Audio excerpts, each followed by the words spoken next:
আজকে যে ছাদটা ঢালাই হচ্ছে একটা সিঁড়ি ঘরের ছাদ। যেহেতু আজকের ছাদের বিষয়ে সব কিছুই আমি বলবো, যে ছাদে কী কী ইনগ্রিডিয়েন্টস লাগে। পুরো ভিডিওটা দেখুন, তাহলে আশা করি আপনারা ভালো করে জানতে পারবেন। যারা ঘরে ছাদ দেবেন এমনি দেওয়ার প্ল্যান ভাবছেন, তো তারা ভিডিওটা শুরু থেকে শেষ অবধি দেখুন।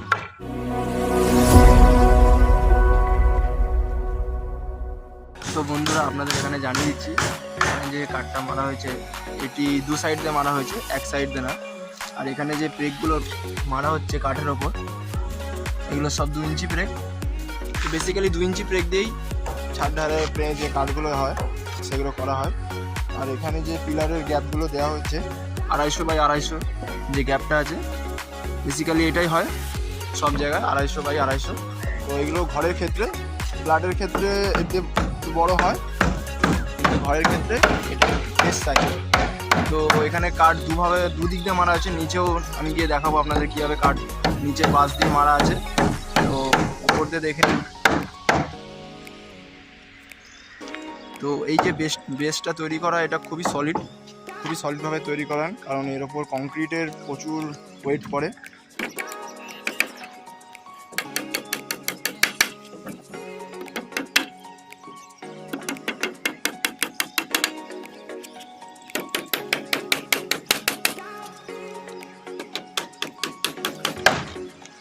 তো এখানে কাঠ মোটামুটি কমপ্লিটই হয়ে গেছে বলতে পারো।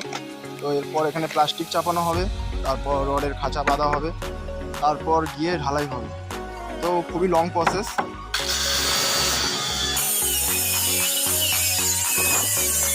কীভাবে ছাদের নিচটা কীভাবে সেটিং করা হয়েছে দেখতেই পাচ্ছেন। দুটা জায়গায় একটা করে বাঁশ লাগানো আছে, আর বাঁশগুলো শুধুমাত্র লাগানো নেই, তো এখানে প্রতিটা বাঁশ ইটের মাধ্যমে সলিড করা আছে, নড়বে না। তো বন্ধুরা, আপনাদের একটু এখানে একটা বাঁশের বিষয়ে বলতে চাই। এখানে ছাদ ঢালাই এবং সিঁড়ি ঢালাই, যে কোনো ঢালাইয়ের ক্ষেত্রে আপনারা দেখতে পাচ্ছেন বাঁশটাকে কীভাবে সেটিং করে লাগানো হয়। এইভাবেই প্রতিটা বাঁশ এইভাবে লাগানো আছে এখানে, এতে জিনিসটা সলিড হয়, আর কিছুই না।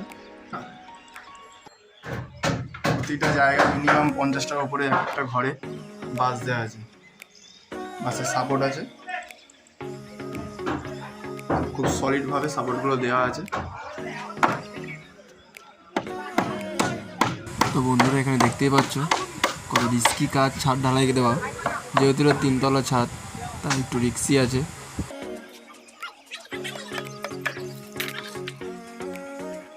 তো আপনারা এখানে যে রডটা দেখতে পাচ্ছেন সাইড দিয়ে লাগানো হয়েছে, তো এটা যে বিমটা করা হচ্ছে তার টানা দেওয়া হচ্ছে। এই টানাগুলো দেওয়ার কারণ একটাই, যে বিমটা যেন কোথাও সরে না যায়, কারণ সরে গেলে পিলারও ঢেকে যাবে, তার কারণেই। তো বন্ধুরা, কালকে আপনাদের পুরো দেখালাম যে আমাদের কাঠ বাঁধা পুরো কমপ্লিট হয়ে গেছে। তো আজকে আমাদের বিম বাঁধা হচ্ছে, তারপর প্লাস্টিক দিয়ে পুরো কমপ্লিট হয়ে যাবে আজকে। তো আজকে আমি বিম বাঁধার প্রসেস যেখানে দেখতে পাচ্ছ, এখানে একটা বিম বাঁধা হয়ে গেছে। তো এখানে বিম বাঁধা যে মেন রডটা, এটা 12 রড, আর যে রিংটা বানানো হয়েছে এখানে এটা 6 রড। আর এখানে তারের জিআই তার দিয়ে এখানে বাঁধা হচ্ছে।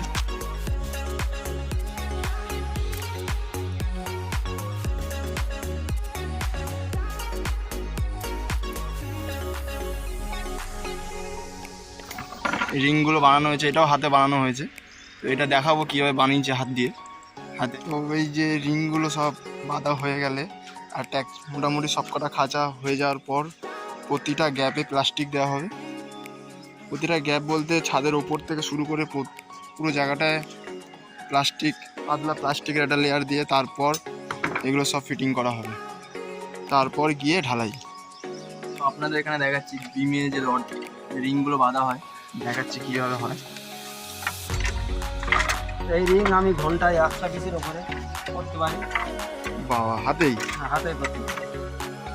সারাদিন রিং করলে আমি 1000 পিস রিং করে দেবো।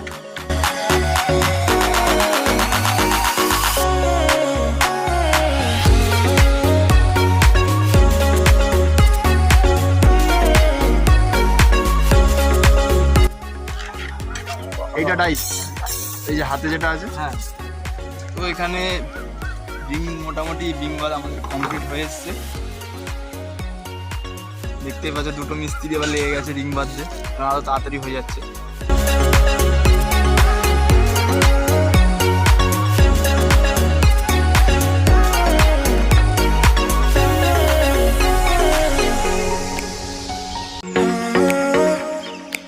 রিং মোটামুটি বাঁধা সব কমপ্লিট।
খাঁচা তৈরি হয়ে গেছে আমাদের, তো কালকে এটা ঢালাই হবে।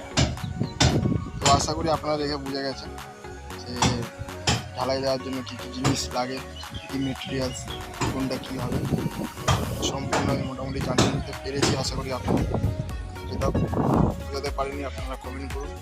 নেক্সট আশা করি কোনো ভিডিওতে আপনাদের সেইগুলো সলভ করে দেবো আমি। বন্ধুরা, ভিডিওটা যদি ভালো লেগে থাকে তো like, comment, share and subscribe করে দিন আমার ইউটিউব চ্যানেলটাকে। ছোট্ট চ্যানেল, এখানে ভিডিও এখানেই পজ করছি আজকে। টাটা, দেখা হচ্ছে নতুন একটা ভিডিও।